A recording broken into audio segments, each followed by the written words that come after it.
చేసుకోవడానికి పవర్ వచ్చేదే మనకి ఈ పౌర్ణమప్పుడు ఏమవుతుందంటే ఇక్కడ ఈ బ్రహ్మరంధ్రం అంటారా ఇది ఓపెన్ అవుతుంది.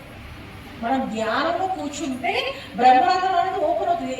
ఓపెన్ అయినప్పుడు డైరెక్ట్గా మనం ఎనర్జీస్ రిసీవ్ చేసుకుంటూ ఉంటాం. సో నార్మల్ డేస్లో అయితే కాస్మిక్ ఎనర్జీ ఎక్కువ ఉండదు.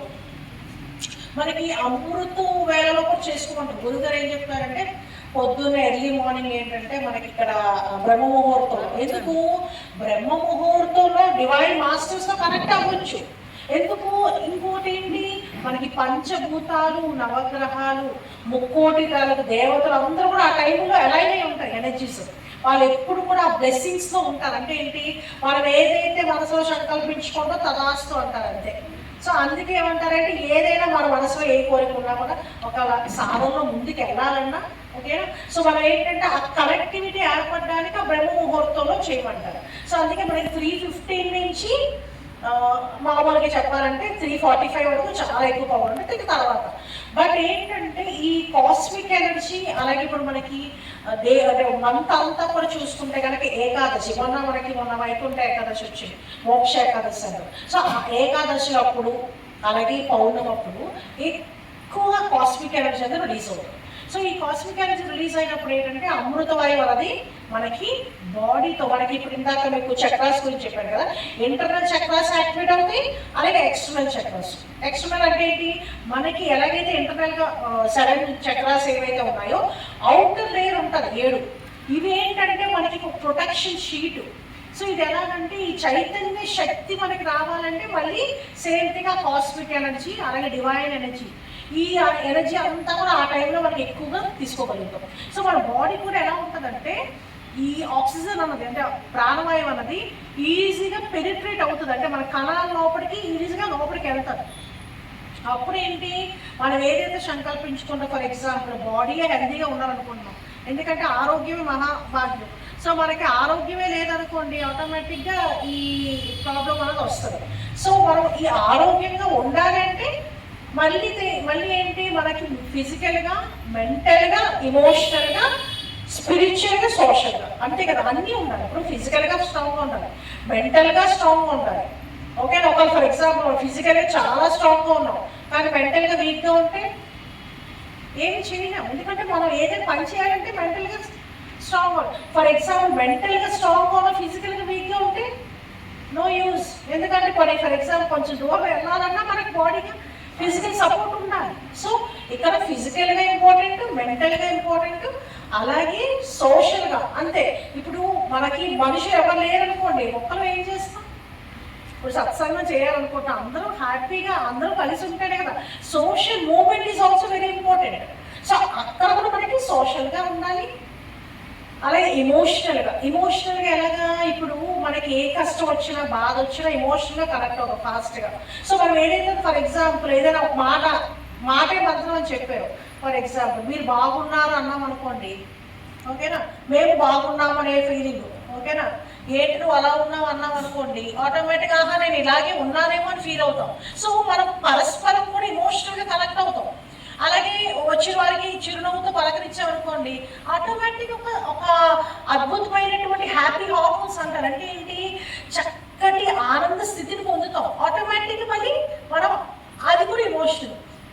సో బాధ దుఃఖము అలాగే పాత పరిమితమైన అపరాధ భావాలు పాస్ట్ లైఫ్ థింగ్స్ ఇవన్నీ కూడా కనెక్ట్ అయి ఉంటాయి. మన ఆరోగ్యం పాస్ట్ లైఫ్తో కనెక్ట్ అయ్యాం. సో ఇవన్నీ కూడా ఎమోషనల్ కనెక్షన్. ఈ ఎమోషనల్ కనెక్షన్ అనేది మనకి సబ్ కాన్షియస్ మైండ్లో నాటిపోయి ఉంటుంది. అందుకే మనం ఎమోషనల్గా కూడా స్ట్రాంగ్గా ఉండాలి. నెక్స్ట్ తర్వాత స్పిరిచువల్గా మనం ప్రతి క్షణం కూడా స్పిరిచువల్. ఎందుకంటే మనకి పంచభూతాలు కానీ నవగ్రహాలు కానీ ఓకేనా మనకి మామూలుగా సిస్టంలో చూసుకుంటే ఎక్కడ కనిపించు, గాలి అనేది మనకి కనిపించదు కానీ ఉంది, శక్తి అన్నది ఉంది. సో దట్ ఈస్ అది కూడా స్పిరిచువల్. సో స్పిరిచువల్గా మనం స్ట్రాంగ్గా ఉండాలన్నా కూడా ఇవన్నీ ఇంపార్టెంట్. అందుకని ఫిజికల్గా ఎమోషనల్గా మెంటల్గా సోషల్గా అండ్ స్పిరిచువల్గా కనెక్ట్ అవ్వడం. సో 5 పిల్లర్స్ మన బ్రెయిన్కి మన బాడీకి మైండ్కి సోల్కి ఇవన్నిటికీ పిల్లర్స్. సో ఈ ఎనర్జీ కనెక్షన్ కూడా మళ్ళీ మనకి ఇక్కడ పౌర్ణమప్పుడు చాలా ఎక్కువ ఉంటుంది. సో మనం ఏం చేస్తామంటే పౌర్ణమప్పుడు వీటన్నిటిని అలైన్ చేసుకుంటాం. మన యూనివర్సల్ ఎనర్జీస్ని తీసుకుంటాము అలైన్ చేసుకుంటాం. ఆటోమేటిక్గా ఏమో ఉన్నటువంటి ఇంటర్నల్ చక్రాస్ అన్నీ కూడా క్లియర్ అవుతుంది, ప్యూరిఫికేషన్ అవుతుంది, క్లెన్స్ అవుతుంది. సో నెగిటివిటీ అంతటిని కూడా రిలీజ్ చేసుకొని మనం మళ్ళీ అంటే ఇక్కడ ఏమన్నా చైతన్య శక్తితో ఉండాలి. సో ఈ చైతన్య శక్తి అనేది మనకి ఆ కాస్మిక్ ఎనర్జీ రిలీజ్ అయినప్పుడు మనము రిసీవ్ చేసుకోవాలి. సో దానివల్ల ఏమవుతుంది, ఈ 5 పిల్లల్ని మనం యాక్టివేట్ చేసుకోగలుగుతాం. అందుకనే మనకి పౌర్ణమప్పుడు గురుగారు చెప్పింది ఏంటంటే, పౌర్ణమప్పుడు ఎక్కువసేపు చెయ్యండి బాబు అన్నారు. ఎందుకంటే మళ్ళీ కూడా ఈ అలైన్మెంట్ ఈజీ అయిపోతుంది.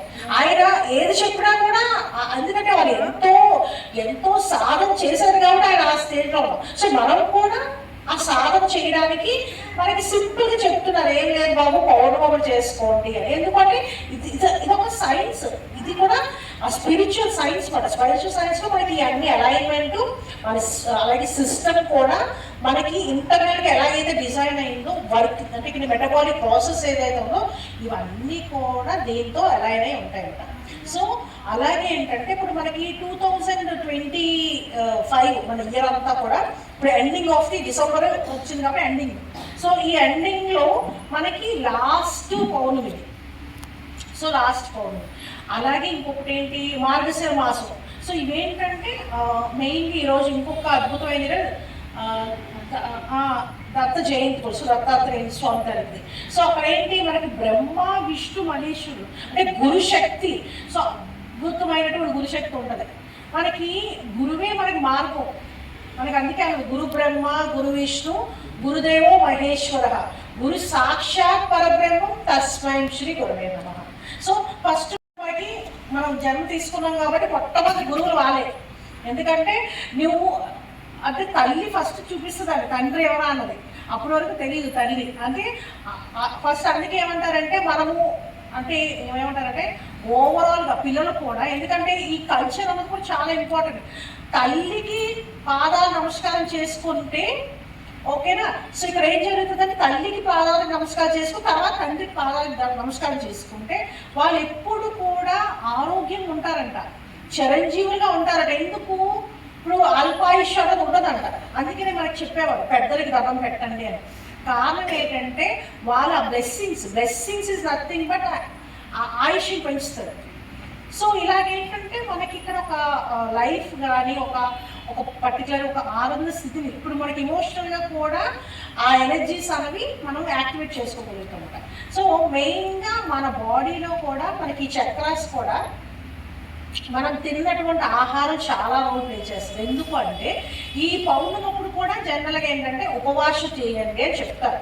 ఎందుకు ఉపవాసం చేయాలి అంటే మనకి ఎవ్రీ మంత్ కూడా మనకి అంటే పూర్వ రోజుల్లో కూడా ఏదో రకంగా పూజ రూపంలో కానీ ఏదో రకంగా ఉపవాసం చేయండి అని చెప్పేవారు. ఎందుకంటే మన బాడీకి కూడా ఎప్పుడు కూడా డివైన్ అంటే ఇంటర్నల్గా కూడా ఆ చక్రాస్ కానీ లేకపోతే గ్లాన్స్ ఏదైతే ఉంటాయో ఎండోక్రైన్ గ్లాన్స్ అంటారు. ఈ గ్లాన్స్ అన్నీ కూడా చక్కగా దాని పనితీరు బాగా ఉండాలన్నా కూడా మనము మెయిన్గా అంటే ఇక్కడ మన స్టమక్ ఏదైతే ఉందో వాటికి రెస్ట్ ఇవ్వాలి, అంతే కదా. దాన్ని ఎప్పుడు సో దానికి రెస్ట్ కోసము మళ్ళీ క్లీనప్ చేసుకోవడం కోసం మనం ఏం చేయాలి, ఉపవాసం అనేది తీసుకోవాలి. సో ఉపవాసం అనేటువంటి మీనింగ్ కూడా ఏంటంటే ఉపవాసం అంటే ఏంటి, భగవంతుడికి చేరుగా ఉండడం అంటే ఏంటి, మన గురువులకు కానీ ధ్యాన స్థితిలో ఉండమని అర్థం, అంతే ఇంకేం లేదు. ధ్యానంతో అంటే ఇక్కడ ఏంటి, ఇప్పుడు మనం ఎక్కువ ఆహారం తినేసాం అనుకోండి, ఎంతసేపు కూర్చోగలుగుతాం ధ్యానంలో, కూర్చోలేం కదా. ఎందుకంటే ఏదో రకం కళ్ళని డ్రిప్ అయితే నిద్ర వస్తుంది, లేకపోతే బాడీ అంతా కూడా ఏదో బరువుగా ఉన్నట్టు ఉంటుంది, ఇవన్నీ కూడా. సో అదే ఆహారం తీసుకోకుండా ఉన్నాం అనుకోండి, హ్యాపీగా మనకు నచ్చినంతసేపు కూర్చోవచ్చు, హ్యాపీగా రిలాక్స్. అందుకని ఏమంటారంటే ఈ పర్టికులర్గా ఏంటంటే మనకి మంత్లో అట్లీస్ట్ ట్వైస్, మంత్లో 15 డేస్కి ఒకసారి చేసుకుని చెప్తారు. 15 డేస్ కదా. అందుకనే మనకి ఏంటి, పౌర్ణమి అప్పుడు అలాగే అమావాస్య అప్పుడు అట్లానే కావాలంటే మనం ఏంటంటే మనకి మన ఏకాదశి అప్పుడు మనం చేసుకుంటే ఆటోమేటిక్ ఆ టైంలో ఏముంటే మీకు చెప్పాను కదా కాస్మిక్ ఎనర్జీ ఏం చేస్తుందంటే క్లెన్స్ చేస్తుంది సిస్టమ్ని. మనం ఏమి ఆహారం తీసుకోలేదు అనుకోండి, ఎంటీలో ఉంటుంది కదా, అప్పుడు క్లీనప్ చేసుకుంటాం. అందుకే ఉపవాసం చేయమని చెప్పేవారు అనమాట. సో మనకి సైన్స్ పరంగా కూడా బాడీ సిస్టమ్ని క్లెన్స్ చేసుకోవడానికి కూడా ఉపవాసం అనేది మనకి మంచిది. అందుకే ఇప్పుడు ఏంటి ఇంటర్మీడియట్ ఫాస్టింగ్ అని కూడా చెప్తున్నారు. సో మెయిన్గా 16 అవర్స్ అలాగైనా చేసుకోవచ్చు. ఇప్పుడు ఉపవాసం అన్నది అంటే కొంచెం ఏజ్ పరంగా కూడా చెప్పను, రికమెండ్ చేయకూడదు. మామూలుగా ఫ్రూట్ జ్యూసెస్ కానీ అలాంటివి తీసుకోవచ్చు, పళ్ళు ఏమైనా తీసుకోవచ్చు, బట్ హెవీ ఫుడ్స్ అనేవి తీసుకోకూడదు మనం. ఇంకా ప్రెగ్నెంట్ లేడీస్ కాకపోతే రికమెండ్ చేయకూడదు. అంటే ఏంటంటే ఎవరికైతే అవసరమో, ఎవరైతే చేయగలుగుతారో వాళ్ళే చేయాలి, అందరూ చేయాలని కాదు, అకార్డింగ్ టు ఏజ్ పరంగా చూసుకోవాలి. అట్లానే ఏంటంటే మెయిన్గా ఆహారంలో కూడా మనకి గురువు గారు చెప్పిన దాని ప్రకారం సాత్వికమైనటువంటి ఆహారము తీసుకోవాలి. ఎందుకంటే మెయిన్గా ఈ రకంగా కూడా మన ఇంటర్నల్గా మన చక్రాస్ ఏవైతే ఉంటాయో అకార్డింగ్ టు అంటే ఒక సైన్స్ అంటే ఒక స్పిరిచువల్ సైన్స్ ఫౌండేషన్ వాళ్ళు ఒక వర్క్ చేశారు. మెయిన్ ఏంటంటే vegetarian food, non vegetarian food వాళ్ళు డిఫరెన్సియేషన్తో జస్ట్ ఏంటంటే ఒక కేస్ స్టడీ లాగా తయారు చేశారు అనమాట. కేస్ స్టడీస్ చేసినప్పుడు ఒక 10 మెంబర్స్కి ఏంటంటే ప్యూర్ వెజిటేరియన్ ఫుడ్ అంటే ఏంటి, ఫ్రూట్స్ వెజిటబుల్స్ లాగా ఒక సలాడ్ లాంటిది పెట్టారు ఒక 10 మెంబర్స్కి. ఇంకొక 10 మెంబర్స్కి ఏంటంటే నాన్ వెజిటేరియన్ ఫుడ్ పెట్టారు. ఓకే, సో వాళ్ళు ఏంటంటే అబ్జర్వేషన్ ప్రకారం ఎలక్ట్రోసోమటోగ్రఫిక్ టెక్నిక్ ద్వారా వాళ్ళు అసలు ఏంటి వాట్ ఇట్స్ హ్యాపెనింగ్ ఇన్సైడ్ అంటే లోపల చక్రాస్ ఏవైతే ఉన్నాయో అవి ఎలాగా పనితీరు ఎలా ఉందని అబ్జర్వేషన్ చేశారు. సో అబ్జర్వేషన్ చేస్తే ఏమైందంటే ఒక 10 days ఒక 10 మెంబర్స్కి ఇచ్చారు కదా, ఒక 10 మెంబర్స్కి ఇచ్చారు కదా. సో వీరేంటంటే ఏదైతే ఆహారం తీసుకున్నారో, సో సాత్వికమైనటువంటి ఆహారం తీసుకున్న వాళ్ళలో వాళ్ళ ఎలక్ట్రోసోమటోగ్రఫీ టెక్నిక్ ద్వారా అబ్జర్వేషన్ చూస్తే అక్కడ రిజల్ట్స్ ఏమొచ్చాయంటే మన బాడీలో చక్రాస్ ఏవైతే ఉంటాయి ప్రతి చక్రం ఒక కలర్ ఉంటుంది. ఫర్ ఎగ్జాంపుల్ ఫస్ట్ మూలాధార చక్రం మనకి ఎర్ర కలర్ అంటే రెడ్ కలర్. ఓకేనా, ఇక్కడ సెకండ్ ఏంటంటే సాక్రల్ చక్రం అంటే స్వాదిష్టాన చక్రం వచ్చేసి మనకి ఆరెంజ్ కలర్. అట్లానే మూడో చక్రాలు వచ్చేసి మనకి అనర్హత సోలార్ ప్లెక్సస్, సో మణిపూరక అంటారు. సో మణిపూరక వచ్చేసి మనకి ఏంటది మనకి yellow colour. Okay, so next వచ్చేసి అర్హత అంటే హార్ట్ చక్ర, ఇది వచ్చేసి గ్రీన్ కలరు. నెక్స్ట్ థ్రోట్ చక్ర అంటే మనకి విశుద్ధి అంటారు, ఈ చక్ర వచ్చేసి మనకి blue colour. Next third I ఆజ్ఞ చక్ర అంటారు, ఇది వైలెట్ అలాగే బ్లూ కూడా ఉంటుంది. సో నెక్స్ట్ సహస్రం, ఇది వైట్ కలర్. ఓకేనా, సో ఈ కలర్ ఏదైతే ఉందో వాళ్ళు అబ్జర్వేషన్ ప్రకారం ఈ సాత్వికమైన ఆహారంలో ఈ ఫ్రీక్వెన్సీ అంటారు, ప్రతి కలర్కి ఒక ఫ్రీక్వెన్సీ ఉంటుంది. మన హ్యూమన్ బాడీ కూడా ఫ్రీక్వెన్సీ ఉంటుంది. ఈ ఫ్రీక్వెన్సీ ఏదైతే ఉందో అలాగే కలర్ ఎనర్జీ ఏదైతే ఉందో ఆ చక్రాస్ అన్నవి చాలా బ్యూటిఫుల్గా మంచి కలర్తో ఎలాగా చక్కగా ఒక అద్భుతమైన బ్రైట్ కలర్తో అంటే ఇక్కడ ఏమంటారు చైతన్య శక్తి అంటారు. ఆ చక్రాస్ అంటే క్లాక్ వైజ్ డైరెక్షన్ మనకి ఎలా ఉందో క్లాక్ వైజ్ డైరెక్షన్లో తిరుగుతున్నాయి అన్నమాట. ఓకే, సేమ్ థింగ్ ఎవరైతే ఇప్పుడు నాన్ వెజిటేరియన్ ఫుడ్ అంటే ఏంటి ఇక్కడ ఏదైనా సరే ప్రాసెస్డ్ ఫుడ్ కూడా కన్సిడర్ చేస్తాం. ఏంటి లాంగ్ పీరియడ్ మనకి ఎక్కువగా అంటే నిలవ పదార్థాలు ఉంటాయి కదా, అవి కూడా మనం దీంట్లో కన్సిడర్ చేస్తాం. సో అవి కూడా చాలా మటుకు తీసుకోకూడదు. సో వీటిలో ఇప్పుడు ఏంటి నాన్ వెజిటేరియన్ ఫుడ్లో వాళ్ళు చూస్తే అక్కడ ఏం కనిపించిందంటే ఇప్పుడు చక్రాస్ అన్ని కూడా కలర్ లేవంట. అంటే ఏంటి బ్లాక్ కలర్లో ఉన్నాయంట. అంటే ఏంటి అక్కడ క్లియర్గా వాళ్ళ అబ్జర్వేషన్ ప్రకారం మాయావి చక్ర అంటారు దాన్ని. మాయావి చక్ర అంటే ఏంటి పూర్తిగా మాయలో ఉందన్నమాట. మొత్తం అంతా కలర్ వచ్చేసి బ్లాక్ కలర్లో ఉంది. సో వాళ్ళు సర్ప్రైజ్ అయ్యారు, ఏంటి అంటే అంత ఇంపాక్ట్ ఉంటుందా మన ఆహారం